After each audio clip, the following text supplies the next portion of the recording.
Okay, so hello guys, this is me, Danish. Nice to meet you. It's been a very long time, and so we've got a little different kind of a setup here. My camera is like a bit, below. So hi there. I'm using my cell phone as my video recording device. So this video is like a culmination of a lot of years of work. I'm gonna hold the mic a bit closer to my mouth because sometimes the voice is not clear, and what I'm basically trying to do in this with this video is to give you like an overview of all the things that I've learned during my last couple of years of preparation for the competitive exams that I appeared in, right? And it's like 3 in the morning, so if I make any mistakes, please forgive me. But this video, according to me, is the best of what I know about competitive exams, and I think anyone who watches this video is going to benefit from it immediately and immensely. Hopefully, if they don't know anything, that is. If you know some of this stuff, it's cool, but even then, a revision is always a good idea. So let's start. Who am I am Dr. Danish. I am an MBBS graduate. I studied at Gujarat National University, and I'm done with my FMG. FMG is basically, for those who don't know, an exam in India. It stands for Foreign Medical Graduate Exam. Basically, you need to get this thing done before you can practice as a doctor, and I'm done with that. And I'm currently preparing for MRCP. MRCP is Medical Royal College of Physicians. It's an organization in the UK which allows you to specialize in internal medicine. So I'm not a topper, I'm not a coach, but this is going to be more or less, like the advice that I would give to anyone who would ask me, how I was able to get through my entire journey. So number one, why am I making this video? This cool art that you see here, this was auto generated. I think I have no role in placing it here. So the reason I'm sorry, why am I making this video? The reason that I'm making this video is because a lot of times what happens is that the advice that we are given, it's like a lot of times conflicting. One person says one thing, the other person says another thing, and in the lieu of that, it is almost always like problematic that people like end up like valuing things which are not so important, and maybe let go of things which are actually important. Repeated failures. I had tried a lot of these advices, and a lot of times some advices worked, some did not work. But then again, when something new comes up, and then you're like, oh, let me try this new thing, and then you try to do that, and then that fails. Like that has happened with me a lot of times. And then I realized that as a human I am, and I hope you're a human as well. We make a lot of mistakes, and by mistakes I mean doing the same thing over and over again and expecting different results. Then I have not seen a proper clear framework out there for something like this, so this is my attempt to make sense of this entire thing. That is why I'm making this video. So who is this video for? This is primarily for people, I mean, this includes all the categories, but this is primarily for people who are starting their preparation now. This is for people who are just starting to prepare for an exam.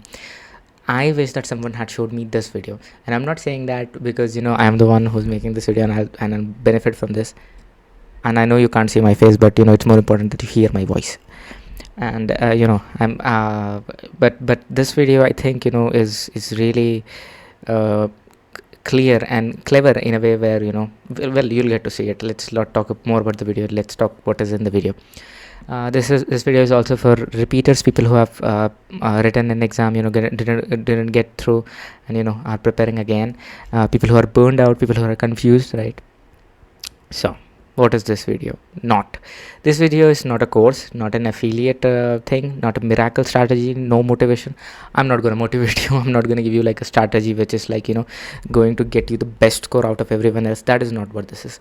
This is primarily going to be what methods, what techniques are out there, and out of them, what are the most high yield ones, what are the common mistakes that people make, and how do we make sure that we don't end up making the same mistakes over and over again. So number one, this is like one of the most important things that one must understand, right? What are competitive MCQ based exams actually testing? I believe if you don't know what they're actually testing, right, it would be very difficult for you to get into the mindset of the person who's preparing the exam and solve it, right? Because you are on the other end, as a student trying to appear in this exam and get a good score, get a passing score, at passing grade at a minimum, and get through it. But the person who has to prepare this exam, what is that person thinking? What do they want from you? So what students assume is this is a test of knowledge, of hard work, of syllabus completion, and of memory of facts. As you might understand, this is an assumption that people have, but how true is this assumption? How good is this assumption? These assumptions make sense because for example, this is like take my history. I've been to medical school, right? In medical school, what we are taught to do is we are taught to know everything from the top to the bottom, in a way where you're supposed to be able to go into the depths of a topic and understand it completely as much as you can. And because a lot of the exams that we give are theory based exams, and there the answers can be long, can be elaborative, can be descriptive, and there the effort is rewarded, right? I remember a lot of the times, even if I did not particularly prepare well on some of the topics. If I prepared well on some other topics, the examiners saw that. They were like, okay, this guy has put in some effort, let us give him a pass. That cannot happen. That doesn't happen in MCQs. That doesn't happen in competitive exams. So the thing is, if knowledge alone was tested, pass rates wouldn't be 20 to 30%. The exam that I told you about, FMG, on average the pass rate for FMG, for a medical graduate exam, is like 20 to 30%. That is when and the time that I wrote the exam, the pass rate was 10%. To give you an understanding of what this is, imagine that when I went to the exam center, when I was in the exam hall, there were 9 other people around me, and those 9 people did not pass. I was the only one who passed through the exam. Now, did those 9 people did not prepare? Absolutely not. They might have done their best. They might have a lot of understanding and knowledge about what was going to be tested on. But knowledge alone isn't enough. And if knowledge was tested, passing rates wouldn't be so low. So, to understand what is exactly tested, we need to understand this for a while from the examiner's point of view. We have to have a little sympathy. Because we need to have a little empathy. Sympathy, obviously not. You're not preparing an exam yourself. I hope not. You're preparing for the exam, but you're not going to prepare an exam paper. So let's have some empathy. What is the examiner actually asking, right? The problem with examiner is that the examiner has to at one time examine lakhs of students. Lakh is like an Indian currency denomination, which is like 100,000. So an examiner has to basically test more than like hundreds and thousands of students at once, right? In some cases, at once. The time that they get is very limited. They need to have an objective marking scale, because you can't judge someone on the basis of how good their handwriting is, or how polite they are, or how nice they are, right? I mean, those things do matter, but for the sake of our exam, the examiner cannot do that. He or she or they, unfortunately, are not in a position, so there cannot be any subjectivity. So they have to be very, very objective. Now we get to why MCQs exist. MCQs exists because of the following factors, and this is from the examiner's POV. Standardization. Imagine that the exam that you're writing only happens in your school or in your college, right? Then it can be more difficult than if it were to happen in your state or country, because your professor could put up any sort of questions, right, which are of course in the syllabus. But if you have to examine like hundreds and thousands of students, you need to have a standard. You need to have a standardized method of testing, and that method should come from a standardized syllabus that you provide the students with, so that they can prepare, so that it is fair, right? Scalability. The thing about scalability is that there is, as I said, limited amount of time, so you cannot prepare thousands and thousands of questions for every student, right? You can only set up certain amount of questions, because it takes a lot of effort and energy, and the questions have to be fair, and all of this ordeal has to happen in a day or two. For most exams, right, in a day or two, they have to get through the exam, test the candidate, give out the results, and send them their merry way. Now, what the examiners cannot test, they cannot test your depth of understanding. Imagine that there is just one line that you remember from an MCQ you did like 5 years ago. You remember just that one line from a topic. You go in and you write that MCQ, like a similar MCQ comes up, and you select the correct option and you go away. And on the same hand, there is this other guy who has taken a lot of his time and researched this topic. Maybe he has studied for it from 2-3 standard references. He has studied it from using AI, like, and all this bullshit, right? He has done everything that is imaginable, but he doesn't know this one fact. He's not going to pass, because examiners here are not testing your depth of understanding. Examiners cannot test your clinical judgment in real time. As I said, like, this applies to medicine and other fields as well, but it is very, very difficult to judge clinical judgment, like clinical skills on an exam, on a piece of paper. They can't, as I said, like others, as we were talking about other things, they can't test your empathy, and they can't test your bedside manners, right? They can't test how nice or how rude you're going to be to the patient, right? So these things, what I want you to know is that they are important in real life, but for the purpose and for our sanity and for passing this exam, please don't think that you need any of these. The reason that I'm telling you this is because I need you to focus on the things which matter the most. After you're done with the things which matter the most, we can get to the depth of understanding. We can think about clinical judgment in real life. We can think about how to have empathy with the patients. No one is going to a doctor who has not passed their licensure exam. So what can they test? What can the examiners test? The examiners can test recall. What is recall? I tell you a fact, and a couple of days later I ask you to repeat that fact to me, so you have to recall it from your memory. That is recall. The reason I'm explaining this is because a few days back I had like another person that I was explaining this to, and they were like, Danish, what does recall mean? And I had to explain it to them. Pattern recognition. Pattern recognition is, you see things that you have seen before, and you see similarity between things and you recognize a pattern. Discrimination between options, that is, you have 4 or 5 options in some instances, and you have to pick the best option out of them, by making sure that you don't choose the wrong option. Well, and you'll be like, that is not like the cleverest thing you have said all day, and you're right, but we have to be very how do I say this, specific about this. We have to be very verbal about this, because once we start to take things in a way which goes into our unconscious, right, it gets difficult. So discrimination between options and consistency, that are you able to consistently do all of these three things, recall, pattern recognition, discrimination between options, for like a majority of the questions that are in the paper. Now, what is the real skill? The real skill under the hood is, this is supposed to be a logo for Mercedes, I think. Mercedes, I think is that look. I don't know, guys. It's very late at night. But sorry. Let's get back to the topic. The real skill under the hood is speed plus accuracy under uncertainty with incomplete information. What this means is, you'll have a question that you've never seen in your life before.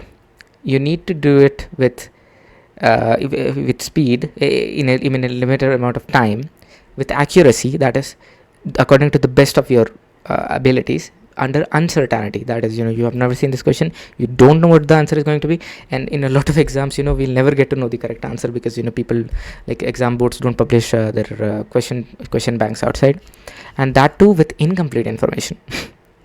That's the thing, right? For example, a lot of conditions, if a lot of cases that you will see on a question paper, right, if they happen in real life, you will have a lot of help around. You could Google things, you could ask your senior, you could order some test, you could order like some other stuff, but here you have incomplete information. So you need to have 3 things: speed, accuracy, wait a second, speed plus accuracy under uncertainty with incomplete information. Now, there are 2 things that are difficult for a lot of people to understand, but it's very important to have the differentiation between them: knowing versus retrieval. So what is knowing? Knowing is, I know this, I've seen this one, I know this person, this person is familiar to me. So imagine that you open your book up and you see a beautiful diagram, and you're like, oh, this looks so nice, and that there is a diagram on this page. You have a familiarity with this, and you are able to recognize this. Retrieving, on the other hand, is active recall. That is, I ask you, for example, what are these certain parts labeled on this diagram? Many times what happens is that you are familiar, you're like, I remember that in the textbook on so and so page the diagram was there, but you're not able to recall the thing. So retrieval is active recall, that you're able to recall the fact that that this information is connected to this other information in a certain way. Retrieval is selection, that given a certain amount of options, you are able to select the best possible option.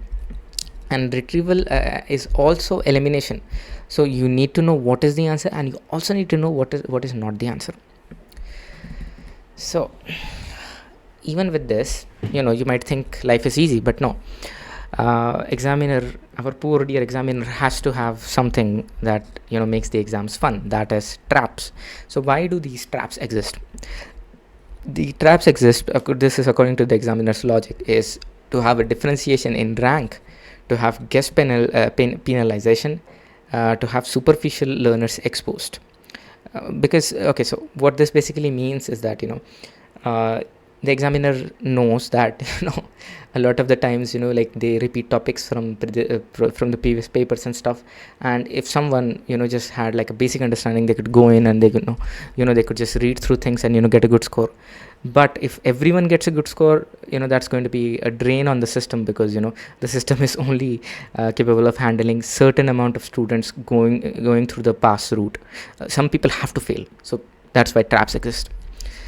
And traps aren't evil, they are filters. Why do we have filters? Well, that's a philosophical conversation for another time. I cannot we cannot indulge in that, we have a long way to go. So what do examiners expect? Now we are thinking about what is it that the examiners actually want from us, like from a good candidate. What do they actually want? They don't want any drama, they don't want overthinking. According to them, the ideal candidate has a few qualities. The ideal candidate recognizes patterns. Okay, I've seen this before, and I'm able to recall things. On the basis of recall, the ideal candidate is able to eliminate wrong options, choose the best answer, and the candidate moves on. Because imagine you have 200 questions in the exam, you will have on average a minute or two to solve that one question, one of those questions, and move on. So you need to have the ability to recognize pattern, eliminate wrong options, choose a correct option, move on, get done with your life. Don't stick here. What examiners don't care about is how many videos you have watched. I have had so many friends come up to me and be like, oh, I watched the entire syllabus for this, like I've watched hundreds and thousands of hours of video content. Yeah, but you can't go up to the examiner and tell the examiner that. And I don't mean to sound mean. What I'm saying is examiners don't care about the number of hours of videos that you've watched. The examiners don't care about how hard your examination exam preparation was. They don't care about that. They don't care about how confident you are. So we have to focus on what do they actually care about. What is the fundamental mismatch problem? The thing is, when we are preparing for an exam, we have certain assumptions that we talked about, and the examiner expects like a certain different amount of expectations. So the fundamental mismatch is most students train for learning, but exams reward retrieval. Learning is you understand something, you spend time with it, and you kind of use it, so on and so forth, but it takes time. Retrieval is you're familiar with an option, you're familiar with a bit of information, you're able to use it to the best of your advantage to get through MCQs and get a good score. So exams don't want you to know everything, they don't want you to be learning. And I understand this defeats the purpose, but that is what competitive exams are for. And I'm saying this not in spite, but I'm saying this so that you don't burn yourself up trying to just watch as many videos as you can and study as many textbooks as you can for the exam. Now, what happens when you train wrong? When you train wrong, and a lot of these things happened with me. Overconfidence. For example, for one of my exams, I think I studied the entire syllabus a couple of times, not dozen times. That will be like too much. I'm imagining people in the comments be like, Danish, you're lying. No, I studied the entire syllabus a few times, and before the exam I was like so confident. I was like, I'm going to do this, I'll get done with this. I go there, I write the exam. A few weeks later I get my results, and I just got barely through the passing grade, which was such a setback, because I did the hard work, but I did not get the result that I wanted. And at the time I blamed myself. I was like, oh, this because of me, did I do something wrong? But it could probably more so be about the way that I trained. Now that I understand it, poor recall, that is, you have studied a topic in the past, you spent time with it, now you're not able to recall it, retrieve the information and use it. This is like one of the major concerns with humans, which we all are, because our like the human memory is feeble. We remember things which we deem important, but not deemed by purpose, which our brains think is important, right? So even if you want to retrieve recall information, you might not be able to recall it unless you do certain activities with that information. Repeated failures, if you don't train well, you go there, you write your exam, you fail, you come back, you write your exam again. You prepare, you write your exam again, the cycle goes on. I knew this moment.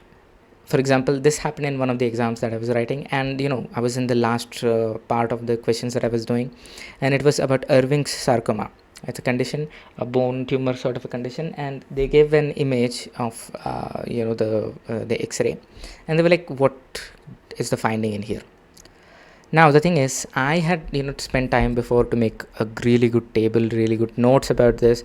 On Notion, I attached the images and everything, and I could close my eyes and imagine the table in front of me. However, I couldn't see the finer details on the table. I knew this, but at that moment I picked the wrong answer. I was done with my exam. Half an hour after that, I was out of the exam center.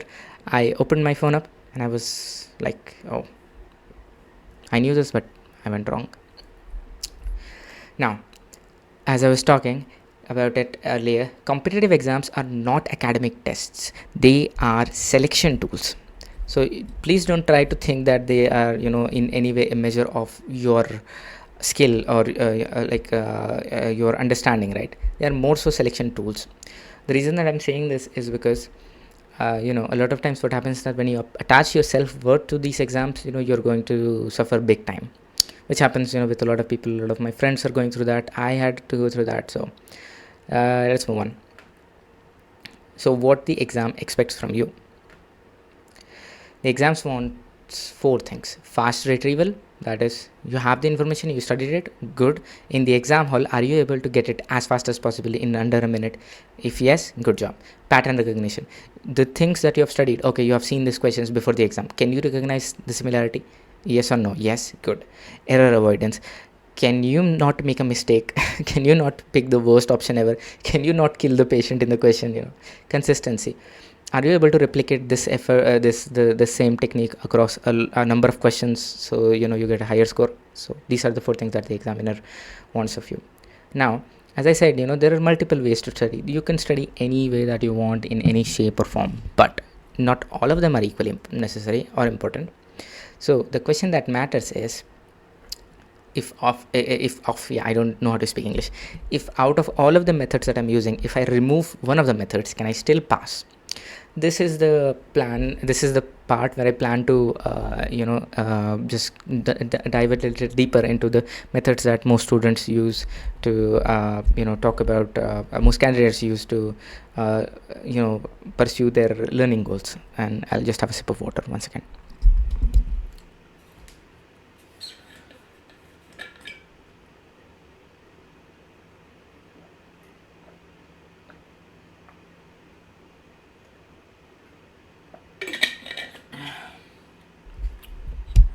So yeah, if I pass this, if I remove this method, can I still pass? Now, what are the common methods? We are going to map the terrain. So as I said, there are people who read through textbooks, people who make notes, people who watch videos, people who hire tutors or join coaching centers, people who use Q banks, question banks. Now, almost everyone that you might come across will use a combination of these. It's very rare that a person will use one or two. How will we evaluate them? So there are some categories, some criteria that I've put forward. First, as we did with the as we were trying to understand the examiner's mindset based on the same principles, we'll evaluate these studying methods. Does this method train your recall? Number one. Does this method match the exam format? Number three, does this method scale with time? Number four, does the method help you detect weakness? Now, the thing is that if you if you are going to write the exam in a particular manner, it's of uttermost importance that you prepare in the same manner, because you can't do a written a descriptive answer practice for an exam which is going to be MCQ based. And a very important part of this is detecting weaknesses, because everyone has different weakness. The problem is not having a weakness, but the problem is not knowing what to do with your weakness. So these are the criteria that we are going to try to talk about. So number one, textbook reading.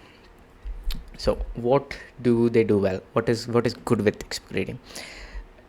People who write textbooks, brilliant, wonderful people. I have myself written and published books. It's a joy to write, and it's a joy to read. They offer you the depth of the content that you're reading. They offer you accuracy, they offer you completeness, and they offer you reference. It's beautiful, it's lovely, but there are a lot of limitations to it. That is, as you're just reading through the textbook, it is a form of passive intake, which is which does not involve a lot of your brain power. There is no retrieval. The information is in front of your eyes, you're just reading it. There is slow feedback, that is, you can read a couple of pages and still not know if you do understand what the topic was about.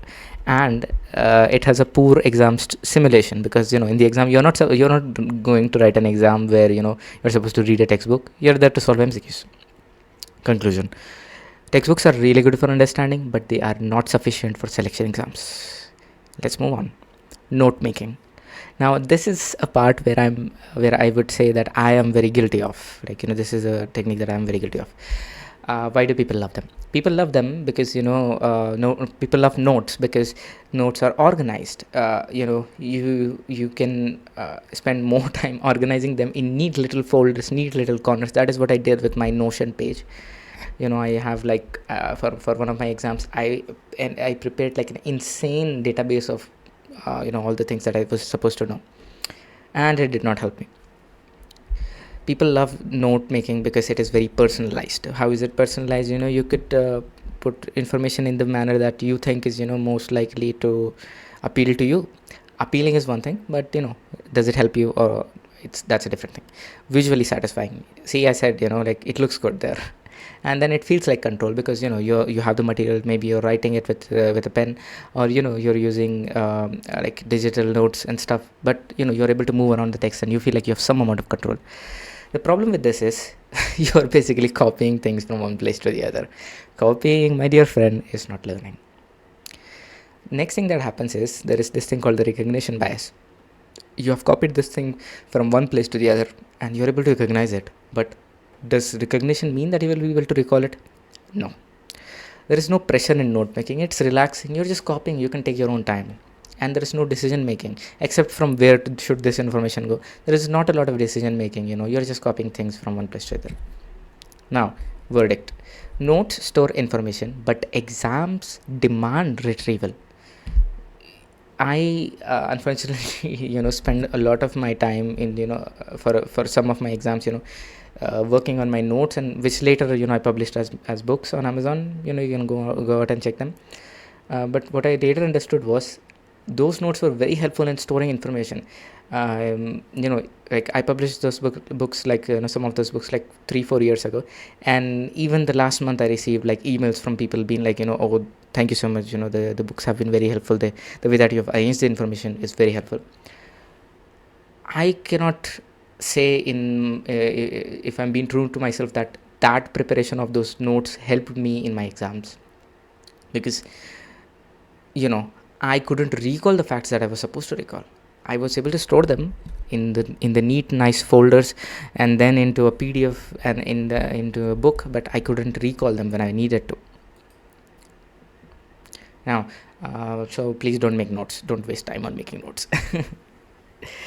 I will talk about what kind of notes that what kind of writing work that you can do if you really want to do writing work, right? But We'll get to it later. Now this is going to be a spicy one, videos and lectures, because this is going to sting a lot of people, and this is going to go against what I'm doing here on this channel. Should you watch videos and lectures or not? Now, what the videos and lectures are good at, and by the way, from this point onwards the quality of the presentation will be a little bit not so good, because I had to spend more time on the content rather than the visual appearance, so please bear with it. What are videos good at? Videos are good at orientation. They will show you, okay, these are the four corners of the room, this is what you have to do, this is like how it is. They can provide you with conceptual clarity. That is, you will have an idea of, okay, this thing is here, this thing is here, how do a couple of facts or like bits of information connect to each other. Wonderful, nice. They will provide you with motivation, because at the end of a 1 hour video, as is going to be this one that you're watching, you're going to feel like, oh my god, I watched a 1 hour video, that was so nice. They're going to provide you with structure. For example, like this course that I'm going to start very shortly, called Foundations of Clinical Medicine, on the same channel. If you're like interested in joining the live classes for it, which all of that is free, please drop in an email to my email address, which will be displayed at the end of the video. So it's going to be a 13-week course, right? So basically you will feel that there is some structure, but the problem is these videos fail for MCQs. Why? Because videos are a passive form of consumption again, because you're just watching someone do a certain thing. It's like scrolling Instagram reels. You're seeing people go out and have parties. You're not partying yourself, you're just passively consuming. And because of that, you will have an illusion of mastery, because you're like, oh, I have watched this video, I've spent time watching this video. But that is just an illusion. There is no retrieval in that, because you're just like allowing yourself to sit comfortably with the videos, with the fact, with the knowledge, and have some other person like me speak them out to you. And there are no traps, because I'm not going to give you multiple options here. I'm just going to give you the most direct information. I'm not going to trap you. Yeah, I was just going to make a bad joke, but let's move on. So learning science consistently shows passive learning performs the worst. You need to have active forms of learning. Active forms of learning, are when your brain, your cerebellum, all of your neurology, everything is actively out there in the trenches fighting for what you are learning, right? That you have to be so engaged with the learning that you are actively trying to retrieve that information, use that information, and use it in a manner where we are able to get to the best option possible. Next slide. Videos can help you learn, but they don't train you to perform. If you want to learn something from a video, you can go to YouTube, you can search up a topic. If you really would want to watch a video, watch a 10-minute video. Don't watch videos which are longer than that.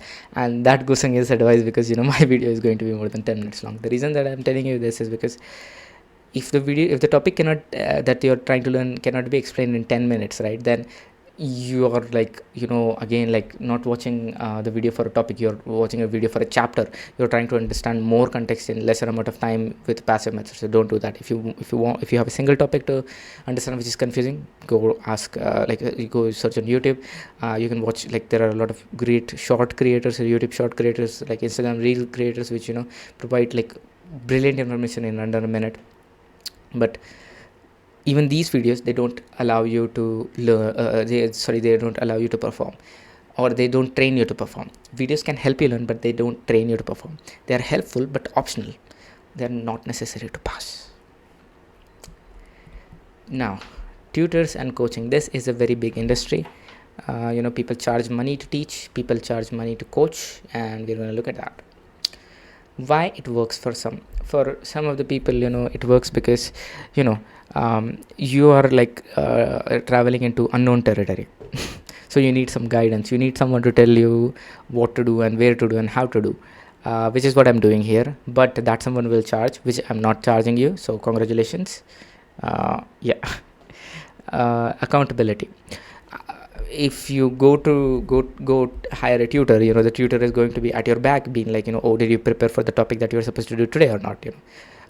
Clarification. If you have any doubts, if you have any anything that you don't understand, you don't have to sit down and bust your head about it.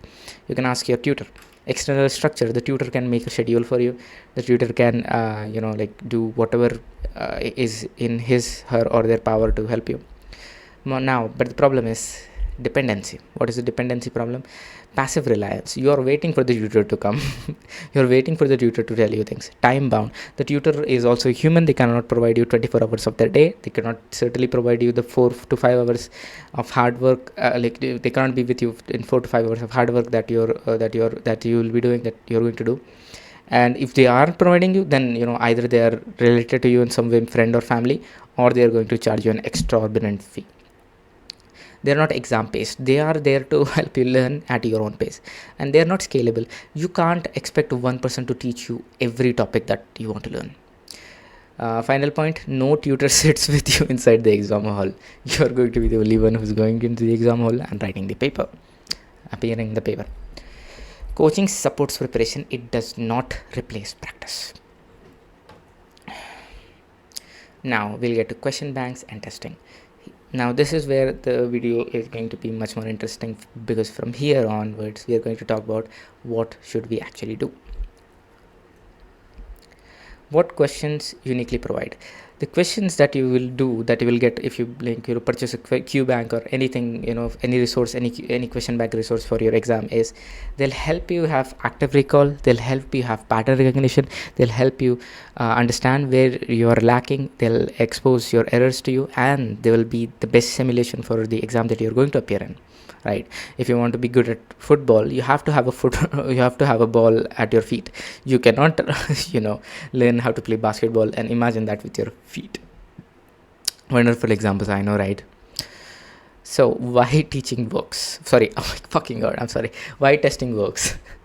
Testing works because of something called testing effect. Testing effect is when you're basically not out there just sitting and imagining or wanting someone to explain things to you. You are actively pushing yourself out there to test if you know something or not, right? Desirable difficulty. With testing, if for example some set of questions are very difficult for you, you can scale back. You can choose a difficulty. Feedback loop. The questions do a very beautiful thing. When you solve them, they will tell you if what you did was right or wrong. This is very, very important, because this is the only time where you will have a feedback of how are you doing. Because let's be honest, the final score that you will get on your exam is nothing more than the feedback of all the work that you have done. So if the more feedback that you get before that, the better you're going to improve, because that gives you more information to work with. Testing strengthens memory more than rereading or watching. If I remove this method, can I still pass? If you remove testing, can you still pass? You can pass without videos. Sure, if you don't watch videos, you can pass. I am a living proof. I have for a lot of my exams, I never watched like the coaching center videos and stuff here and there. You can pass without videos. Can you pass without notes? Yes, you can pass without notes. You don't need to know all the notes by heart. You need to read through all the notes. But the biggest but ever, you cannot pass without retrieval. You need to have retrieval. It is very, very, very important. Everything else is optional. Testing is non-negotiable. The reason that we are getting to this point is testing is non-negotiable. Whatever you do, you are watching videos, you are doing notes, you are making beautiful pages on Notion, you are preparing color coded like really nice girly core notes, handwritten notes, good and fine, but testing should be your number one priority. How to use questions. So I told you that the questions are important, testing is important, but how do you do it? What actually works? If questions are the backbone, how should they actually be used? The real goal of question practice is to strengthen retrieval, to improve discrimination, to reduce error rate, and to increase speed. The more that you do questions, the more you're forced to retrieve pieces of information that are in the back of your head to solve those questions. And the more that you do questions, the more that you have to pick the better option, and you have to discriminate between the correct one and the wrong one. And the more questions that you do, the better your error rates will be, and you will be faster at it. So you're not learning content here, you're training a skill. It's very important to look at it like this, because learning can take years, decades even, but you can train skills in a relatively shorter period of time. So what the science agrees on: high agreement learning principles. These are the principles which are scientifically tested, which are validated, which are pretty sure to make you succeed. Active recall, as we have been discussing. Testing effect, which we just talked about. Spaced repetition. Spaced repetition is, when you read something today, sorry, for example, when you read something today, yeah, and then maybe later, maybe tomorrow, you have a cue, or you have a clue to that piece of information, and you try to retrieve it, and based on how well you do it, you try to retrieve it further on, in the next possible date, based on learning mechanisms, and you do it at a spaced repetition. That's spaced repetition. Why are we doing it like this? It's because human beings, as we talked about, right, have a weak memory. We tend to forget things, and the way to not forget things is to remind yourself when you're most likely going to forget things, because that way you're transferring the information from your short-term memory to the long-term memory, the more you enhance it. And feedback. You need to have feedback. You need to know what you're doing. If you don't have feedback, then it's like playing darts in the dark. Testing effect says that retrieval is much more important than rereading. Long-term retention is the key, which, as we talked about, is going to improve with spaced repetition. And effort strengthens memory. That is, trying to remember is what builds memory, not exposure. You need to force your brain to try to retrieve that piece of information. The more you try to force it, the better your memory is. That's testing effect. Desirable difficulty. Struggle is productive. That is, you might be starting out, doing some of the questions, and in a lot of exams, what happens is that you have one part of the syllabus or one part of the topics that you are good at, and one part that you're not good at. Would you want to go and do the most difficult questions at the start? No. Why? Because you will feel that you're stuck, and when you feel you're stuck, you'll be like, oh, I am a failure, I'm not able to do this. So should you do the most easy ones? No, you should not. You should try to make sure that your struggle is balanced. It's that your struggle is in a way where you choose the level of struggle that you're going through, so that your struggle is productive. In that, even if you feel stuck, you're not being a failure, because you won't feel like a failure because you're learning. So the thing is that if you're stuck, that means that you have an opportunity to learn. So this reframes discomfort as a signal, not a problem. So why feedback matters, right? Feedback helps you to correct your errors. It helps you calibrate. Maybe, for example, you're doing a particular set of topics in a certain particular set of questions in a topic, and maybe there is a mistake in your conceptual understanding of a particular thing. And if it is something you're consistently getting wrong, you can just sit back, take a moment, reread the topic, maybe watch a short video, maybe ask ChatGPT to explain it to you. And once you get through it, that part of your score is out there. You have secured an additional point than you would otherwise have had. Pattern adjustment.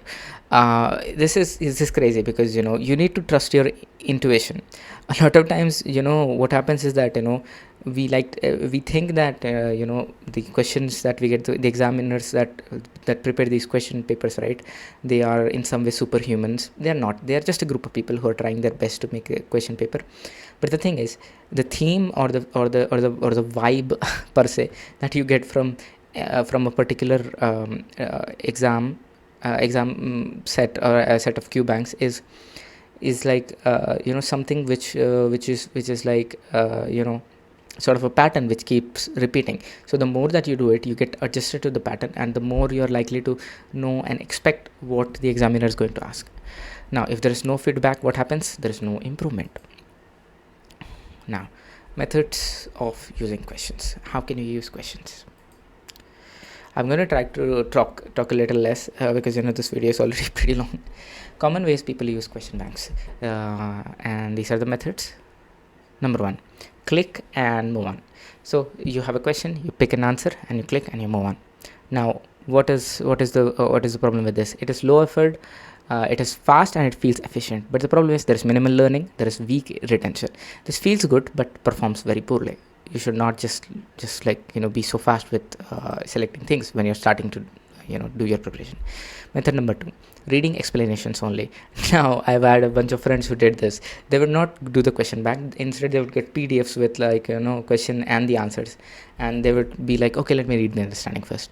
So they are like so the benefit with this is you get recognition. You're like, firstly, you spend time and people recognize that you're doing well. I'm just kidding.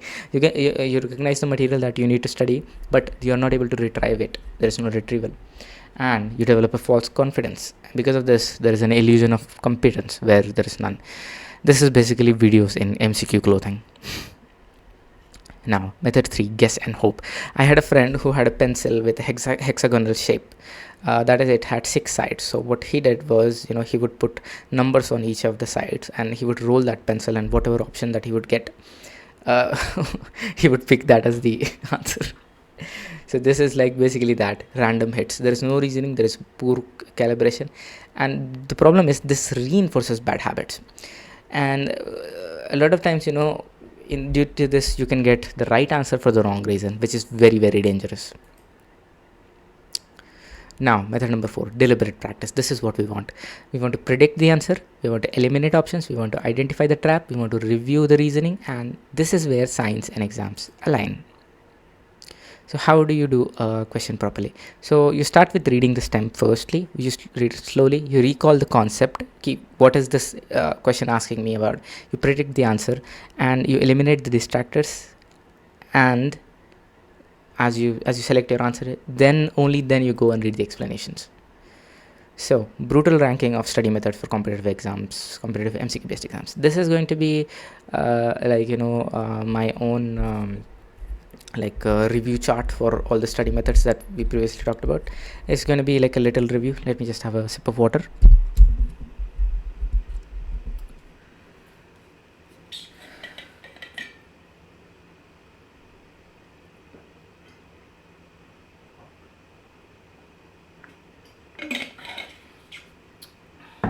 God, this video is taking a lot of time. ABCD. What is A? Non-negotiable. B? Useful but optional. C? Low yield but easily overused. And D? Comfort activity or illusion of progress. Now, these are the ones, grade A, these are the ones which are non-negotiable. If you remove these, you are going to fail. It is very unlikely that you'll pass. Number 1, active recall, self-training. Why it helps? It trains you to retrieve information under effort, and it directly trains what exams test for. Method number 2, deliberate question practice.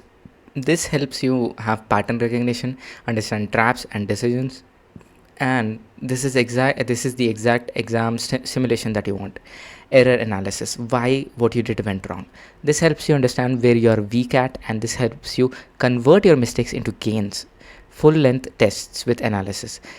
So with exams, exam questions which have a lot of stems, right, like which have a lot of paragraphs in the question, they are very important practice questions, because they help you to determine your speed and your stamina. Because even if you are able to do all the questions, it's not so important if you're not able to do them in the time given to you. You could solve you could do your best and solve the entire paper and get everything right in a week, but you have to be there and you have to solve it in the 6 or 7 hours that you're given. And this helps you determine what rank you're getting. Space repetition, Anki is like this app which I told you about, right? Space repetition, it basically makes it all automatic. Once you get into Anki, you're going to love it, and it's essential because it helps you prevent forgetting of the hard-earned knowledge, hard-earned gains that you got. You cannot compensate for missing A grade methods without anything else. If you miss any of these, nothing else will compensate for it. Grade B, these are supportive but optional. These are helpful but not required. targeted video watching. They are helpful when you're initially learning something, but they don't help train retrieval, concept clarification. Even this should be selective. So this helps you remove confusion, but the thing is, this should only be a one-time utility. Tutors or mentors, these help you to have a direction and accountability, but you still have to perform alone. Rapid revision, limited use, these are just reminders, right? But problem is that it inflates your confidence. These can support your primary study techniques, but they cannot replace your primary study techniques.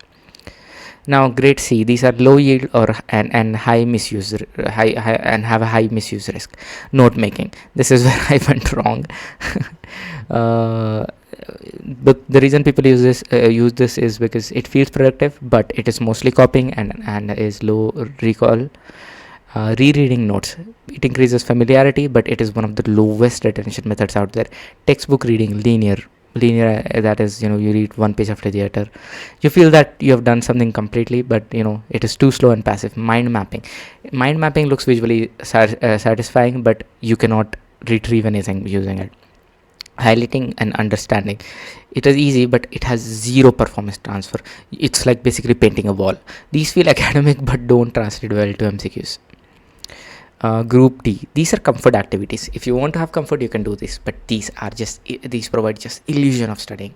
If you can, just get rid of any of these. Okay, so number 1, watching videos repeatedly. You watch a video, you feel good, you're watching it again, second time, third time, fourth time. Why are you watching it now? The problem with this is, it feels good because it is low effort and motivating, but the thing is, it does not train for recognition, nor does it train for it does not train for recall. It just trains for recognition. So you can recognize this thing, but you cannot recall it.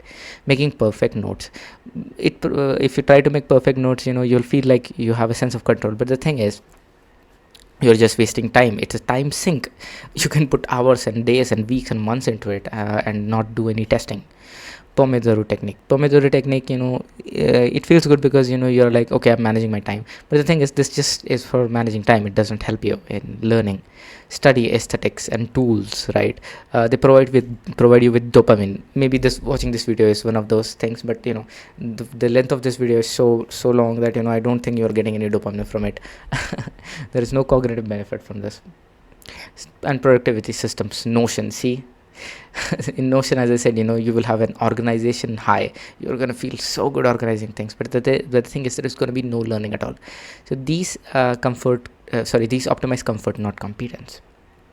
Now, you have to notice something which is uncomfortable, that most students spend their time in the C and the D category that we talked about, and then they wonder why the A category things don't magically appear in the exam, why they don't have active recall, why they're not able to recall the answers in the exam. Now, if a study method does not force me to retrieve, decide, or eliminate, it goes below A, no matter how good it feels. If a method does not force you to retrieve, decide, or eliminate, it does not belong in the A category. It has got to go to other categories, no matter how good it feels. How do you approach an MCQ? Wonderful. We're going to start this thing in a lot more detail, because I feel like when people approach MCQs, right, they just treat it as if it's like just talking to a monkey or something. They don't follow any steps. They don't think about it in a systematic way. So what I want is to have a system there for people to think about things. And I don't mean to demean anyone by saying you do MCQs like you talk to monkeys, because I do MCQs like I talk to monkeys, but we can improve. MCQs are not knowledge tests, they are decision making tests.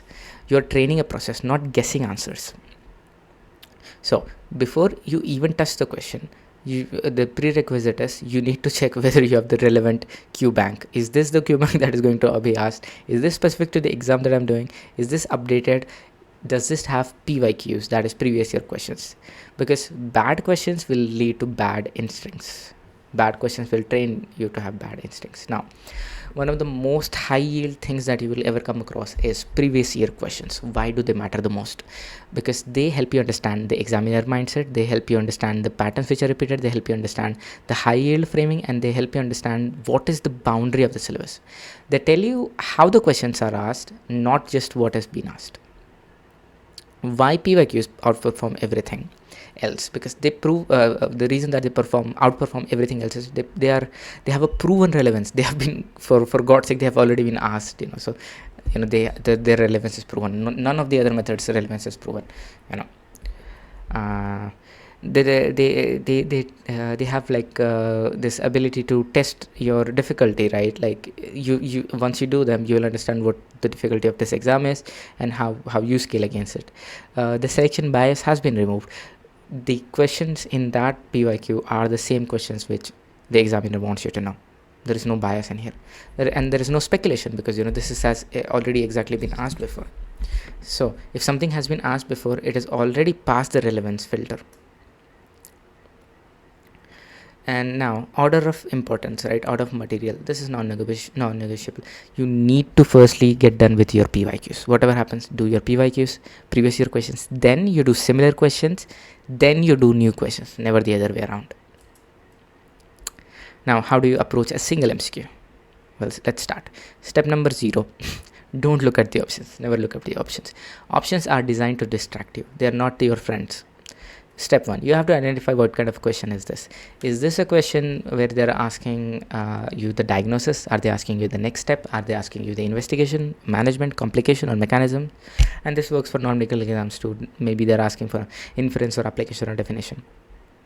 Once you know what type of question is it, you need to ask, what is this examiner guy, girl, or person asking me? What are they trying to test here?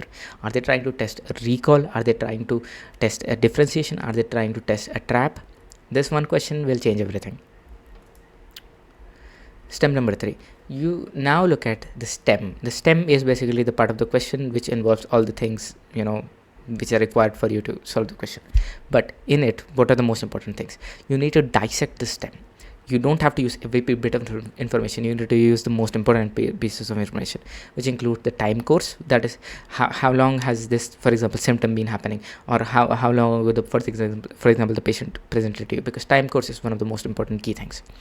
And then you need to have a key finding. This is something called as the pathogenomic sign, which we will discuss later. You need to have one abnormality and you need to know one constraint. Why do you need to know one abnormality? Because this one abnormality is going to be the key to solve the MCQ. And then you need to know one constraint. What is that constraint? Maybe we have to be specific about, okay, in this age group, what do we do? If the patient is pregnant, what do we do? In this setting, what do we do? In this resource, what do we do? In this timing, what do we do? If we have limited time, what is the best step? If you have a patient who's like, for example, who has a heart attack and is also obese, you can't consult them on their obesity unless you solve their heart attack first. Step number 4, you have to find anchoring clues.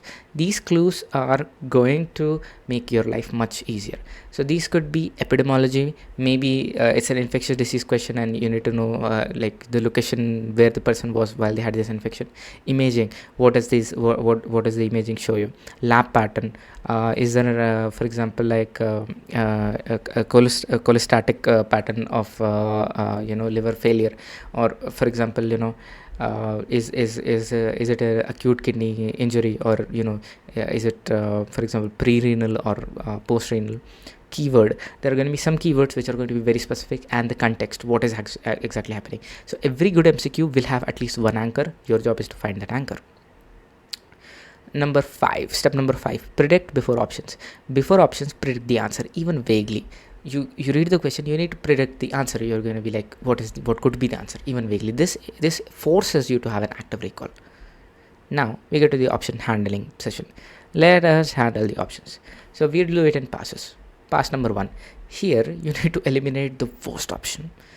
You look at the option and you'll be like, why would anyone even think that this is the correct option? That kind of option you need to eliminate the first time. Maybe it is about the wrong population, it is about wrong timing, it is a very outdated thing, or it is irrelevant to the topic in the talk. This option should feel obviously wrong. Now we go to the pass to option pass to. Here we eliminate the close but the wrong option. Here what you can think about is, am I over treating the patient? Am I over investigating? Maybe someone has a back pain. Do you start with do you directly offer them an MRI? Do you start with an X-ray? Partial match. Maybe this treatment or maybe this condition has a partial match with what we're thinking about, but examiner doesn't want the partial match, they want the complete match. And priority. As I said, would you first solve an obese person's obesity or their heart failure? And this is where most people fail. Now, final two options. Here you have to compare based on one feature only, one differentiating feature. That feature is going to save you. That feature is going to be the difference between life and death. I'm sorry, I'm being too dramatic. That could be, for example, maybe it could be about timing, it could be about safety, it could be about specificity, or it could be about the guideline alignment. You don't have to compare everything, you have to compare one feature, because that way you will save a bunch of time. Trap detection. Now you're going to be like, is the examiner trying to throw in a trap? Here you can think about, is this option familiar? Is this something that I recently studied? Or does this option feel like emotionally attractive? Or does this option sound smart? The thing is, the most familiar option is often the trap. So you have to make sure that you are not falling into the trap of the examiner. Now, what do you do if you feel stuck? If you feel stuck, you have to pick the option which is more common, which is safer, which is guideline aligned, and which is conservative. Committing to an answer. Do not change your answer without a logical trigger. As I said, you have to trust your instinct. You go there, you look at the question, and you get an answer. Until and unless you get a logical trigger, don't change that answer. What could be that logical trigger? Maybe you missed a clue in the question. You're like, I missed this one point. Or maybe you misread the stem. You were reading the questions too fast, and maybe you misread something. And there is a new reasoning. Never based on vibes. Never use your vibes to change answers. The first time that you're doing the question, trust your instinct. Next time, trust your logic. So after answering, this is where the real learning happens. Now you have answered, great job. What do I do now? Now we do post-question analysis. What I did, was I wrong? Was I right? What step did I fail? This is the feedback loop that we've been talking about. Based on this, what you could do is you could start a notebook for errors, and this is going to be a very short notebook, a very short notebook. Why? Because you're only going to include things which are repeated errors, which have been repeated more than 3 times. You're going to include things which are repeated errors, and they are conceptual gaps, and they are exam traps, and all of that you are going to do in 2 to 3 lines maximum. You have to write less, think more. Next, based on the information that you got from the feedback, you could create mnemonics. So here you are going to create mnemonics for things like pure recall list. For example, CYP 450 inhibitors and inducers, right? For that you need to have pure recall list, or for repeated facts. So that, and also you should never use mnemonics for one-time info concepts, because you're just going to make a bible out of the mnemonic book. You need to make these 2 notebooks, the mistakes notebook and the mnemonic notebook, very short. So the full loop, what is going to be the system about? You have the question, you reason, you decide, you commit, you analyze, and you store if needed. You don't store unless not needed. Never ever spend more than 10 to 20% of your time trying to store the information. MCQ success is not knowing more. It is about making fewer thinking errors. You need to make less errors, and that is only possible if you keep having a feedback loop. Now we are going to talk about some clever ways, but legit ways, to solve MCQs. But these are not tricks, these are exam patterns. If you use this without understanding, they will fail you. They will not be so helpful. So we're going to start with STEM handling heuristics. What are these? So the anchor method. The anchor method is, when the examiner is writing a question, what they'll be like, okay, if I can't make the question very difficult, what I can make is, I can make the question very long. So you need to understand, the long question is not necessarily always the most complex question. Whenever you have a long question, you need to, or a question which is like more than a couple of lines, always read the last sentence of the question first. Always read the last sentence of the question first. Identify the task. What is the examiner asking me? And then you read the stem selectively. Most of what you will read on the stem is noise. You have to eliminate the noise and you have to get to the most important juicy part. And the last line decides the task. So imagine you're going to construct a building. You will not go and start talking about what kind of tiles you want in the bathroom. You'll first talk about the foundations. You'll talk about how much you're going to get paid. So you basically what I'm trying to say is you need to identify the task, and you need to know you need to selectively read the stem. You don't have to read the stem as if your life depends on it. You need to read the stem as in what is important here and what is not. But always start with reading the stem. Always start with reading the last line. Now, single anchor principle. Most of the MCQs that you will solve, hinge on one anchor, as we talked earlier. That is, there is just going to be like this one thing, because the examiners understand that you will only have 1 minute to solve this question. You will only have like a minute to solve the question. So what will they do? They'll provide you one anchor which will help you go through it, but your job is to recognize that anchor. Maybe it could be one symptom which is found nowhere else, just there in that one condition.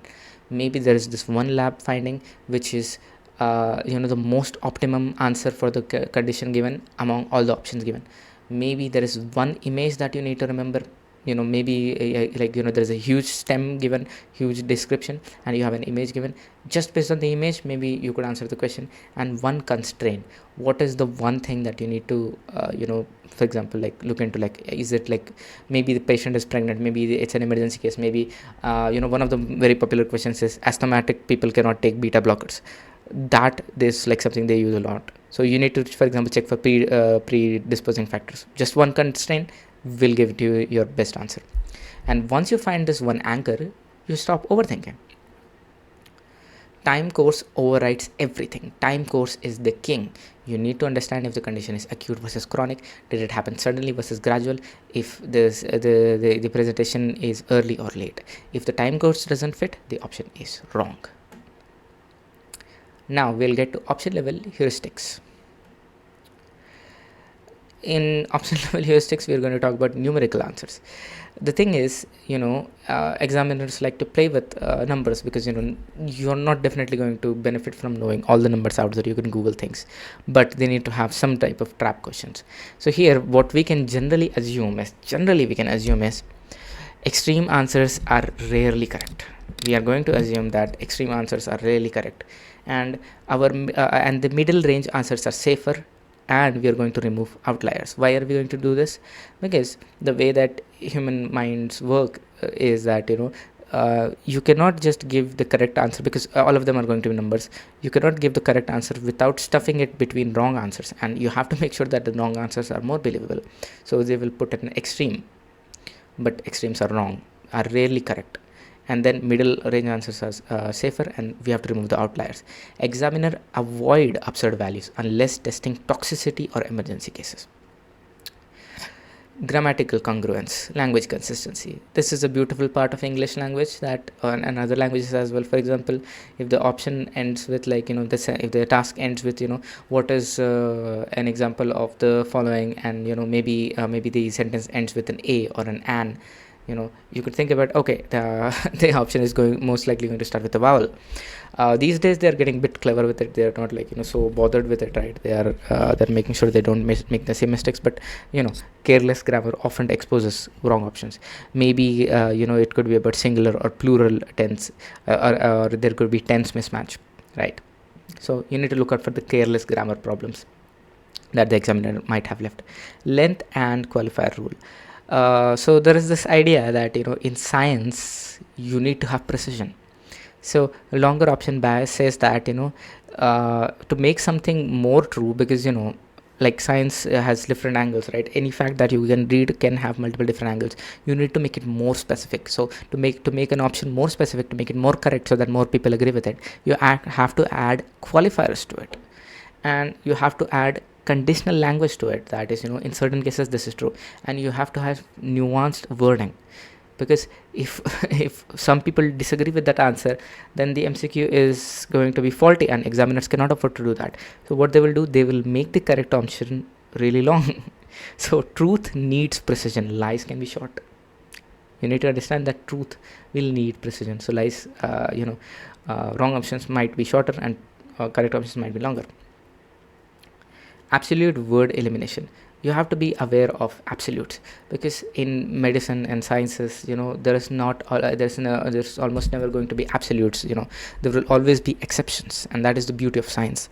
And that is the one fact, that is the one part, where the examiners can try to dupe you. You have to make sure that you never just go blindly around absolutes. You have to be a little bit more careful. If an option says absolute in some way or the other, you need to basically think twice about it. And absolutes are going to be wrong a lot of times.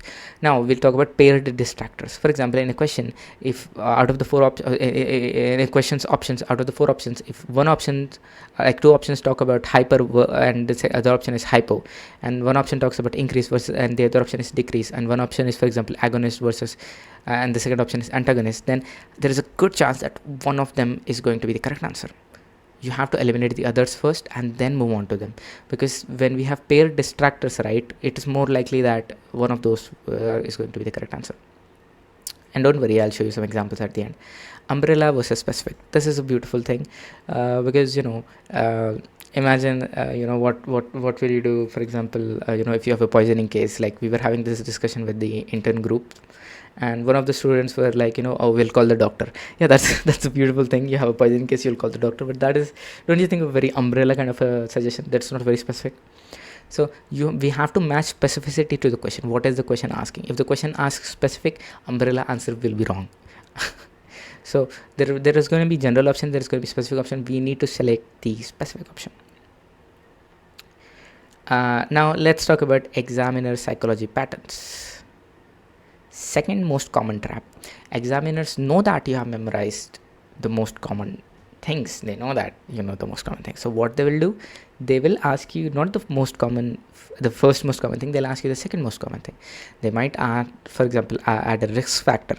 They might, for example, add okay, what does this condition look like in the special population, or they might put you in a modified situation. So if they add details, they want a less obvious answer. So always look out for those details. Is the examiner asking me the most common option, or are they asking me the second most common option? Pathognomic overdrive. Pathognomy beats everything. Every disease that you will read, for the purpose of exams, will have one very, very, very unique sign, will have a very, very exclusive finding. If you see it, lock the answer, move on, go enjoy life, go to Bahamas. Pathognomic signs are the beauty of MCQs. And okay, so familiarity trap. Now the problem with familiarity trap is that the topics that we study recently are not necessarily supposed to be correct. They might seem emotionally attractive, they might sound right, but the problem is we love recent memory, but examiners exploit that. We have to make sure that we are not picking an option just because it sounds very familiar. Now, two-part option pattern. A lot of the questions will have, for example, like two parts to an option, a compound option, which is like A plus B. If one part is wrong, the whole option is wrong. And if what that means is, like, out of four options, for example, if you're given four options, A plus B and B plus C, something like that. If one of them is wrong, like after the compound, you rule out that one, you eliminate that one. And if a compound repeats across the options, you have to pick that one and be like, okay, I'll try to work with this. This is going to be my anchor. So what do you do when you don't know the answer? I'm just rushing through because I'm realizing this video is like really big. When you don't know the answer, you will have to guess. What are the best guessing rules? You have to pick the more common option, you have to pick the more safer option, you have to pick the more guideline aligned option, and you have to pick the more conservative option. That is, you have to make sure that you don't pick the zebra, you have to pick the horses. Never pick exotic options unless clearly indicated. And now, very important point, you have to trust your instinct. First pass intuition. You look at the options, you look at the question, you do all the things that we discussed, and your first intuition, the answer that you get, pick that one. You only change if logic appears. You don't change for the vibes. You trust yourself. Now, changing option emotionally worsen scores, because you're like, maybe what if this is the other option is correct. Don't do that. You need to have faith in yourself. You need to have faith in yourself. That faith is going to take you far away into the success land of good scores. Meta patterns across questions. So what happens is that when you do a lot of questions, you will feel that maybe this topic has not been repeating, it will be useless. But no question that you do is going to be useless. What happens is every question that you do trains your elimination skill. That is, imagine that one topic has been given to you in this year, like in the previous year's question paper, and you study that topic and you get a one line understanding, you get the pathognomic sign. Now the next year, if the question is not based on that topic, but one of the option includes that topic, you will have a better chance to eliminate that option and move to the correct option. That is, learning what is not is as important as learning what is the correct answer. Future option elimination. Now, knowing this isn't X is still very valuable. Let's move on. Topic is very, very important than the question. Questions rarely get repeated. Well, they get repeated a lot, but compared to the topics, not so much. But topics always do. So what we need to do is we need to do topic clustering. If you're studying a topic, maybe you're studying cardiology, do all the cardiology questions. Firstly, what I would recommend is, when you're starting out, you can do random questions, right? You can pick and do random questions across like different parts. But when you are like doing your revisions, study topics in clusters, and then you will have pattern reoccurrence. And the best way to do this is PYQs. That is why PYQs are gold. Now we'll talk about the question type distribution. This is going to be an approximation, guys. This is not going to apply to every paper obviously out there, but you can hold this as a general principle of thought. Okay, 30 to 40% of the questions that will happen in the exam, that will come in the exam, are going to be recalls. They're going to be from the past papers. You can be very comfortable with that fact. For most of the papers that you will write, 30 to 40% will be recalls in some way, shape or form. 40 to 50% will be application based. That is, they will not be direct recalls from the past paper, past questions, but they are going to use similar principles, they are going to use similar concepts, and they will want the examiner wants you to apply those concepts and do your elimination gig, recall gig, and get done with it. And then 10 to 20% will be WTF questions. These WTF questions are there to just allow examiner to have a bit of fun and to screw with the students and the candidates' minds. The thing is, you don't need to master all of these 100%. You just need to get a score that you want and nothing more. So now, what do we do with WTF questions? If a what the fuck question appears when nothing makes sense, don't panic. Use the skills that we learned earlier. Use elimination, mark and move, and understand that your rank does not come from solving, your score does not come from solving everything. It comes from not wasting time on what the fuck questions. Now, time and volume strategy. The thing is, speed is not like the same as skimming, right? What you need to do is, as we talk, right, we need to firstly understand that we'll have limited amount of time. We need to know what the examiner is asking us. Read the task first, the last line of the question, scan for anchors, ignore the story, scan for the anchors which are and this anchors develop based on your repeated exposure to the previous year questions. That is how you'll find anchors, and you have to ignore the story. MCQs reward selective reading. As I said, this is not a textbook reading competition. Don't make it one. You have to do selective reading. Daily MCQ volume. So how many questions should you do daily? You should start small, you should increase gradually, and you need to understand that accuracy is much more important than count. It is better to do 50 deliberate questions than to do 200 rushed. But more so, this is when you're starting. Once you get like the cognition of how the exam runs, you can increase the number. But the most important thing is to know how to do those questions deliberately. As I said, you don't need to do this 100% like perfectly, but if you do the things which are absolutely uttermost required, then you will have time to do other things as well, and enjoy your life and so on and so forth. So time versus quality. Now I have a lot of friends who do like 8 to 10 hours to 12 hours of studying. Is that really a good idea to do that? If you're a medical student, if you're a doctor, you will know the answer to this. You cannot perform to the best of your abilities beyond a couple of hours of study. So there is no point in doing 12 hours, 15 hours of passive study. What is more important is to have 3 to 4 hours of deliberate practice. You will meet people around you who will spend like their days and weeks and years trying to just, like watch videos, read notes and stuff. Do not look at them and do not be in despair. You need to understand, am I improving my final score every day with deliberate practice, which is like 3 to 4 hours? If you're doing that, if the answer is yes, then you're good to go.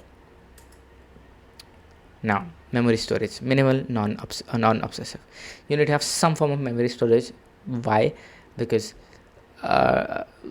like it both helps you in understanding like things which might slip your mind, but these are the things which you don't exactly need to have in your repetitive memory. Error notebook is basically, you have to write where did I fuck up. So this notebook which we previously talked about, right? This will have repeated errors which for example, if you make some mistake over a course of like 3 days, multiple times, more than 3 times, only then you will write in the error notebook that okay, this is the mistake that I made, why this happened. You should not put more than 2 to 3 lines. This is not you writing a novel. Please don't make it a book. Please don't try to make a study guide like I did. I did that, and I was I was in a lot of trouble. After the exam, we will have time, you will have time, I will have time. You can reach out to me. We can prepare like a study material for like any guide that you're studying, and we can sell it. We can do all sort of things. I'm sorry, it's just like late at night and I'm losing it. But I want to get done with this video. Mnemonics rule. So when to memorize? We have to memorize as we previously discussed, right? When there is pure recall list and there is repeated facts. If there is a one-time mnemonic, don't waste your time over it. Questions versus clinical practice. This is really a very important part of like preparing for this exam, that a lot of the times people think that the person who scores better score at the competitive exam is better at medicine. It is not true. They are selection tools, as we discussed. They are not reflections of real life. Please don't confuse exam optimization with clinical identity. You can have a person who scored 100% on an exam and they will be clueless what to do in an emergency ward, and you could have someone who just got a passing grade and they are managing the emergency ward by themselves. So these are these are selection tools, and we will treat them like that. So what is the final metric of success? The only metric that matters, the only thing that should matter: am I improving with my scores? Are my scores improving? That is the only thing that matters. Not your feelings, not the hours that you put in, not the confidence that you're developing. You only need to see one thing: are my scores improving? That is the only thing. Other than that, everything is not useful. So MCQ mastery is mechanical, not mystical. You need to like write this somewhere. It is not like some people are born magically smarter, or some people are lucky enough to do these things. No, it is very very very mechanical. MCQ mastery is very mechanical. It is not mystical. So please don't make it mystical. Now we'll try to do some sample questions, because why not, and apply the heuristics that we talked about. So this is going to be an example where we'll have a long stem and we'll have a single anchor, and we're going to look at the pathognomic sign. So what do? Let's start with the last option, and I'm going to use this is going to be the only time that I'll use a pen on this presentation. First thing, what is the most likely diagnosis? So they're going to ask us about diagnosis. Good, right? So now before I go to anything else, I'll just like try to look around and be like, are there any pathognomic signs? What is it that I feel is pathognomic? So maybe this line: episode lasts 15 to 20 minutes and resolves, and there is high BP. Now episodic, my mind is going to episodic stuff. What is episodic in all of this? I can easily say that essential hypertension is is a continuous process. It will not have it will not have, like a person's BP being continuous, like it will have a person's BP being continuously high. It will not be episodic, and it will not resolve like spontaneously. You need to give some medication. About panic disorder. Panic disorder does happen, but it does not involve like periods being like the time period being like 15 to 20 minutes, and the BP doesn't go that high, because they are more psychogenic in nature, right? So I'm not thinking this. Now, even hyperthyroidism, even if we think about hyperthyroidism, right? Like hyperthyroidism, what I can think about is, for example, like myxedema or something like that. Even during that, there is no episodic stuff. So just based on this one fact, there is nothing episodic, I can be like, okay, option C is the correct answer. Let us see if that is the correct answer. I say as I already know the correct answer, what the correct answer is, because I prepared the PPT, the presentation. Yeah, yippee! Yeah, we are right. The option C, pheochromocytoma, is the correct one. Moving on to the next one. Example number 2: numericals, extremes, and guideline logic. Now we look at this option, this question. So this is a relatively shorter question, and for this, you don't need to like look at like you don't need to figure out exactly like key clue points, like, because I'll just read out the question. A drug reduces heart rate by blocking beta blockers, right? Which of the following heart rates is most likely after administering the drug? So there are 4 options. Option A, 30 beats per minute. Option B, 45 beats per minute. Option C, 60 beats per minute. And option D, 120 beats per minute. Now imagine that I don't know what beta blockers are, right? But but here the question they've given that the heart rate is reduced.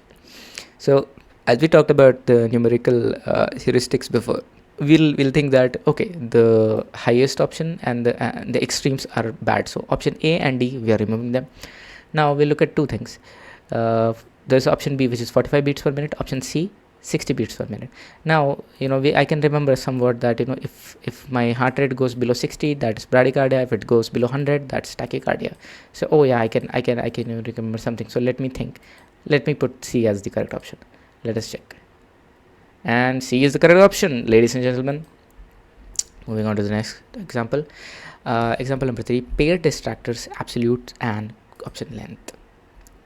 Now, which one of the following statements about antibiotics is true? Option A, antibiotics are always required for fever. Option B, antibiotics never cause adverse effect. Option C, antibiotics may cause side effects and should be used when indicated. Option D, all infections require antibiotic therapy. Now we are going to look at it from a scientific skeptical perspective, right? Like we are a skeptic. So as we talked earlier, right, science always talks about things in specifics. Science is always sorry, again, I'm using the same error. Science usually never has like complete conditions. For example, the first option, antibiotics are always required. No, I'm not saying that because I know that antibiotics are not always required, but always and never, these are unlikely to be true. Second, antibiotics can never cause side effects. Never, no, because there are exceptions to things, right? Now option D, all infections require. All infections, no. So I can think that even if I don't know what antibiotics do, I can be like, okay, option C, which says antibiotics may cause, there is like a may, there is like a clause there. So C is going to be most likely the correct option, and it turns out yes, it is the correct option. Short absolute statements are easy to write and easy to make wrong. So your correct answer is going to be longer. It is going to be not so absolute. It is going to be the correct answer. Now example number 4, umbrella versus specific. And here we are going to talk about the examiner's intent. A patient with bacterial pneumonia a patient with bacterial pneumonia presents to the emergency department. What is the next best step in the management? Okay, we have 4 options. Option A, start antibiotic therapy. Option B, treat infection. Option C, improve immunity. And option D, underlying condition. So firstly, we'll read we were supposed to read the last line, which is what is the next best step in management. So here what I want you to understand is you have to use the method where we obviously eliminate the worst option. So as we were talking, right, person has presented to the emergency department. We can't we can't do anything to erase sorry, wait a second, let me just erase this on the screen. I think I can do it. I don't know how to. Okay, Oh, wonderful, lovely. I raised it. So, person presents in the emergency department, right?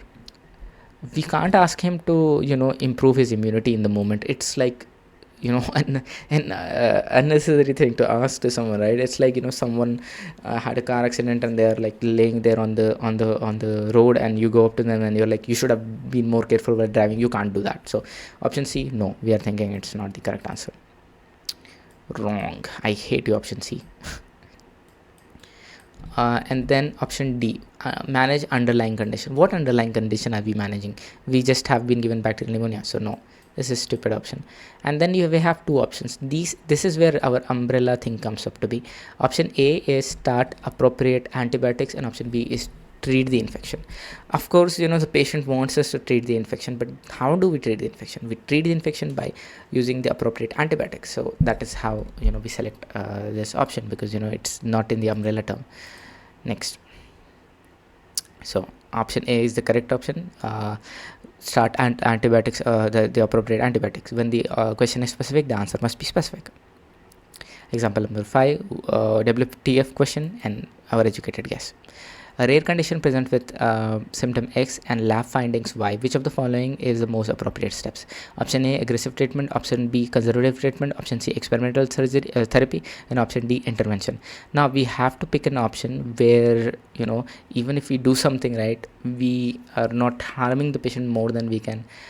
We are helping the patient, right? So we'll look at the conservative, the options which are like more easier. We'll not go for aggressive treatment. We'll not do a surgery on the patient. We'll not give him an experimentary therapy. We'll do conservative management, because maybe then some other doctor can look at the patient. So yeah, B is the correct option in this simulation. So when you are unsure, pick the safest reversible option, because at least you will have like some sense of peace at night, that you can sleep, knowing you did not harm the patient. Let's talk about Anki.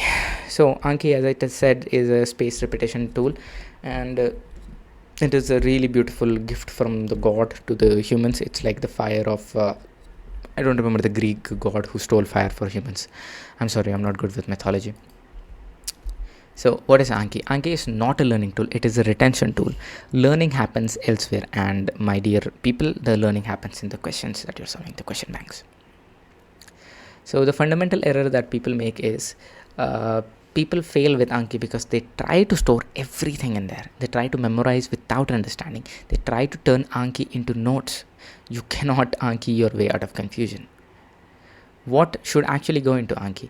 Anki should have things which are pure recall facts, which are repeated exam asks, which are lists and association, and which are things which cannot be derived logically. If it can be reasoned, please don't put it into Anki. What must stay out of Anki? The things that must stay out of Anki are concepts which need explanation, algorithms, long reasoning chains, first time mistakes, because all of these belong to understanding, not flashcards. Memory is finite. This is an important principle, that your memory is expensive. You only need to spend it where your logic fails. This is a rule, not advice. You have to follow it. So concept formation. Before Anki, you need to have a basic understanding of the concept. How do you do that? And when do you do that? When does a question need understanding? When the question is mechanism based, when it is a why kind of a question, when it is an application problem, when we are dealing with application problem, and here we should make sure that we don't memorize the answers. So how do you build the concepts? You ask why. There is this beautiful method where you ask why 5 times, to anything that you want to understand. If you ask why 5 times, you'll get through it and you'll have a beautiful understanding. But here we'll ask why 2 or 3 times, as is your desire, as per your taste and appetite. And we ask why, and we simplify the explanation, and we rephrase the explanation in our own words, because it's important that you understand in your own words. You can use AI, which is like a beautiful gift from God again, because it doesn't scold you, it doesn't tell you that you're bad. What you could do is you could go up to AI and be like, explain me this thing as if I am 5 years of age, explain me this thing like I'm an examiner, or explain me this thing with an analogy. So you use this to memorize, you use this not to memorize, but to understand once. After understanding, you need to ask this: is there anything here that cannot be logically derived later? If yes, that fragment goes into Anki. If no, just leave it there. Now we can talk about pre-made versus self-made cards. You can make your own cards. So there are two types of users: people who make their own cards, people who use pre-made cards, and both work, and context decides. If you are making the benefits with self-made cards is that there is better encoding, because it's you use a lot of personal phrasing. But the cons is that the cons are it's very time consuming and not scalable. This is best if you have long prep time and a small syllabus. Pre-made decks are much more better when, for example, you are short on time, because they are time efficient, they are comprehensive, and they are exam aligned. The cons are they initially feel very overwhelming and they're less personal because someone else makes them. But the thing is, they are best for competitive exams where you have limited time. Pre-made decks are like Q banks. You don't build them, you just use them. So when choosing a deck, you need to check for exam relevance. You need to see if the core concepts are present, and you need to understand that it does not have to be the latest, but it has to be sufficient. It has to have at least some core concepts present there, and it doesn't have to be perfect. So when are mnemonics worth it, right? We talked about mnemonics, we'll talk about mnemonics again. Mnemonics are worth it when we are trying to talk about lists, about association, about repeated facts. For example, we can talk about drugs or markers, cancer markers, or classification. And you can use this beautiful trick called visual memory. What I do is I try to turn around the shapes of things and letters and have personal associations. For example, CA15-3, this is a marker for breast cancer. Why? Because the 3 if you turn around looks like breast. And CA19-9, it is a marker for pancreatic cancer. Why? Because if you turn 9 around, it looks like pancreas sideways. For example, Cotard syndrome. Cotard ends with a D. D stands for dead, so the patient believes he's dead. Capgras syndrome. Capgras syndrome, the word cap, when you put a cap on, you feel like you're an imposter, so the patient feels like they're an imposter. So these visual memory tricks, they don't have to be elegant, they just have to stick. And you need to understand something. It's much more important to be personal than perfect. A bad personal mnemonic beats a perfect generic one every time. You need to have a personal, it's important that you trust your personal mnemonics more than perfect ones. But doesn't mean you need to go out and make personal mnemonic for everything. If there is a generic one out there, good. But if it's not there, you personalize it, because you will remember it much more than the generic one. Now we'll talk about something which I told you not to do, but in a way you have to. So reference pages. What are reference pages? And this is not Anki. Reference pages are so there are some things which should not be memorized. For example, algorithms, interpretation, and stepwise logic. This could be used in ABG, arterial blood gases, or ECG interpretation, or biostatistics. Here you cannot basically memorize things, and you can't put it into Anki. So you need to and I don't want you to make lengthy notes for it. So what you need to do, you need to make reference pages just for these notes. So why do you do this? Because why would you do this? Because algorithms exist. Algorithms are a beautiful thing. The reason the algorithm exists is because the brain shouldn't have to memorize workflows, and if you don't have algorithms, you'll overload your Anki and make things difficult. Now we'll talk about how do you do this on a day-to-day basis, and I'm rushing through because we are in the ending segment. So daily system has to be mechanical, not emotional. What you need to do is every single day, these are non-negotiable things. You need to do a certain number of questions, a certain number of review errors, and a certain number of Anki reviews. These should not depend on your mood, because people have different moods, things change, but these are non-negotiable. Make a minimum number of them, and have a thought about, okay, minimum I'm going to do these number, maximum I'm going to do these numbers of questions, review errors, and Anki reviews. Talking about time ratio, 70% of your time should go into doing questions, and 30% of your time should go into doing Anki. And you can adjust, but don't invert, because questions are still the most important resource. And how will you do your revisions, right? What I like to do is I like to divide the revisions into 3 passes: first pass, second pass, third pass. In the first pass, you can go slow. You have to develop your understanding, and this is where you can try to learn about the concepts. Second pass, this is going to be more faster. This is where you will develop your pattern skills, and you will look at common topics and mnemonics and stuff. And then the third pass, actually the second and third pass should have you starting your error notebook, but your third pass should be where you should be more focused on your errors and improve your errors and increase your gains. Now we are revisiting the error notebook again. As I said, you should only have repeated errors. Please don't write every error that you make. Please only write repeated errors. You have to write why it happened and how to avoid it. This will become gold in final weeks. No other person will give you this detailed guide on how to not make the mistakes that you are making. So please try to make sure that you have your errors notebook ready by the end. And now test and metrics. Testing strategy. You go to the I'm so sorry, I missed test metrics. So when should you test yourself? Testing strategy. You should test yourself, for example, when you do your first full pass, done, then your second revision, your third revision. After you're done with one revision, then you do your revision before the exam. Now you need to understand that when you're doing these test questions, when you're doing these test practice questions, a lot of the times they are harder than the real questions, real exams. Why? Because they set the examiners, the question bank people set it to be this way, that the test practice tests are like a little bit higher, so that you're able to test your skills. But please don't worry about the scores on these practice tests. Don't interpret anything from them. Don't panic. The only thing that matters, only metric that matters is, has my score gone upwards? Is it trending upwards? Not the rank that you get, not how others are doing, only the trend. Is it going upwards or not? That is the only thing that should matter. Closing philosophy. You have done all this, great job. You're a very beautiful, brilliant person. Now you're going to the exam. What should you do? This is the closing philosophy. Exam day mindset. Today that you're going to write exam, probably this is going to be like the other day. Just give me a minute. I just need to.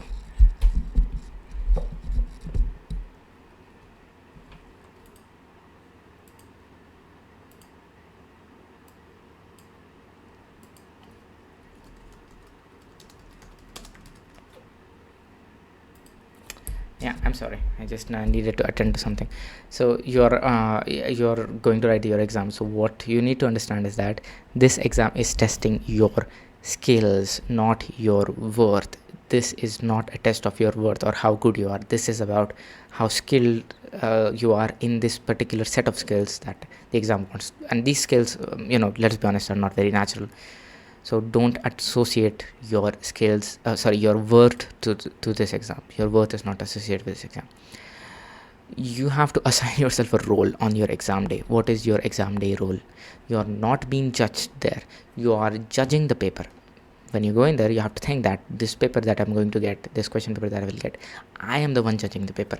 What this does is this flips the power dynamics, and it puts you in a mental state where you're able to look at the paper without thinking about how the examiner wants to screw with you, because now you are the one screwing with the examiner. You are going to do your best to solve the most amount of questions and to get over all the distractions and be the best person that you can be at solving this paper.